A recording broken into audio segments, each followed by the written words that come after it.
Hello, I'm Saghir Siddiqui, Regional Chief Operating Officer, KMC Hospitals, Mangalore, based out of Mangalore.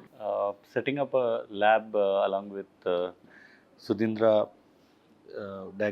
Charitable Trust is a very good initiative for the community, especially people residing in and around Car Street area in Mangalore, because generally people find it very difficult to access laboratories, especially in the morning time when they actually want to go for the test.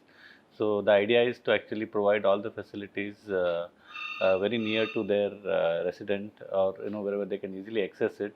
In addition to that, there's also subsidized treatment available to people for those who cannot actually afford. So I think it's a fantastic initiative by the trust, and we are very happy to associate with the trust because it is a noble initiative, and we want to be part of it and support the trust in reaching out to public and ensuring that more and more people are benefited. So all the best to Sudhindra Trust, and we at KMC will ensure that whatever support is required from our end, we'll always provide and make sure that the community at large is benefited. Thank you very much.